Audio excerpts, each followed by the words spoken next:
Hello everyone, అందరికీ నమస్కారం అండి. ఈరోజు నేను ఇంట్లోనే హెల్తీగా పిల్లలకి ఐస్ క్రీమ్ ఏ విధంగా చేశానో చూపిస్తాను.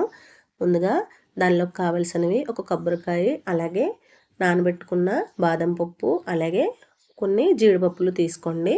ముందుగా కొబ్బరికాయని పగలగొట్టి అందులో నీళ్ళు తీసేసి ముక్కలుగా కట్ చేసుకొని ఆ ముక్కల్ని మిక్సీలో వేసుకోవాలండి.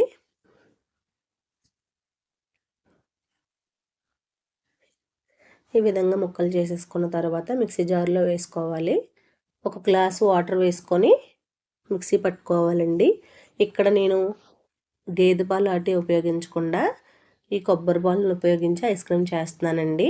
అందుకోసం నీళ్లు వేసి మిక్సీ పట్టేశాను. తర్వాత దాన్ని వడకట్టేసుకున్నాను. మీ దగ్గర ఎలాంటి జాలి లేకపోతే కనుక ఒక క్లాత్ ఉపయోగించి కూడా చేసుకోవచ్చు. అందులో ఉన్న పాలు వచ్చే వరకు కూడా కొంచెం కొంచెం నీళ్ళు వేసి మొత్తం తీసేసానండి. తర్వాత నాకు ఇన్ని పాలు వచ్చాయి. దీన్ని ఒకసారి పక్కన పెట్టేసుకొని దీనిలోకి రుచి కోసం ఒక అరటిపండు తీసుకున్నానండి.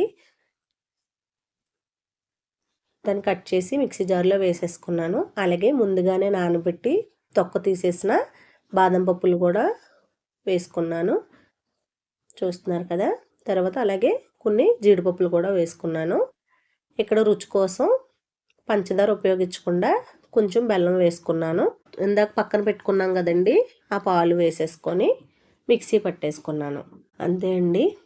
మొత్తం మిక్సీ పట్టేసిన తర్వాత మన దగ్గర ఏ ఉంటే వాటితో, కొంచెంమంది టీ గ్లాసులు ఉపయోగిస్తారు, ప్లాస్టిక్ కూడా ఉపయోగించుకోవచ్చండి. కాకపోతే ఇక్కడ నాకు స్టీల్ డైలీ వేర్ టీ తాగే ఉంటాయి కదా, అందులో వేసేసుకున్నాను.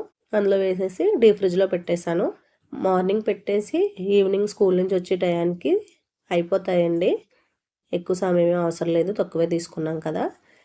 కాకపోతే ఇక్కడ మీకు ఉచితంగా సలహాలు ఇస్తున్నాను అని అనుకోకపోతే, పిల్లలకి డీప్ ఫ్రిడ్జ్లో పెట్టినవి పెట్టకపోవడమే మంచిదండి.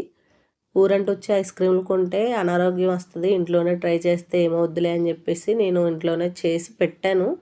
అన్నీ చక్కగా కుదిరినాయి, కానీ పిల్లలకి ఎక్కువగా జలుబు చేసేసిందండి. చాలా ఇబ్బంది పడ్డారు. నేను కూడా తిన్నాను, నాకు కూడా చేసేసింది. నేనే ఎంత ఇబ్బంది పడితే పిల్లలు ఎంత సఫర్ అయి ఉంటారా అని తర్వాత బాధపడ్డాను. నేను ఇచ్చే సలహా ఏంటంటే, అవి మిక్సీ పట్టేసిన తర్వాత ఏ కూలింగు లేకుండా గ్లాసుల్లో వేసి ఒక జ్యూస్ టైప్లో ఇచ్చేస్తే బెటర్ అండి. లేదు ఐస్ క్రీమే తింటాము అని మారం చేస్తే మీరు మెల్లిగా బుజ్జగిచ్చి లేకపోతే తర్వాత ఏదో చేసుకుంటాంలే అని అనుకుంటే పెట్టుకోవచ్చు, మీ అభిప్రాయం అది. నా సలహా నేను చెప్పానండి.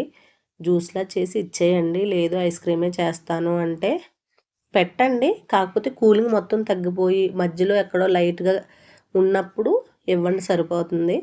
రొంపు చేసేస్తుందని అంతకుమించి ఏం కాదండి. ఐస్ క్రీమ్ అయితే చాలా బాగుంది. మీరు కూడా ట్రై చేయండి. నచ్చితే కనుక ఖచ్చితంగా లైక్ చేసి సబ్స్క్రైబ్ చేయడం మర్చిపోవద్దు. ఫ్రిడ్జ్లో పెట్టే ముందు మీరు ఐస్ క్రీమ్ స్టిక్స్ ఉంటే పెట్టుకోవచ్చు. నా దగ్గర లేవు, అందుకే స్పూన్తో తినేసాము. Thank you.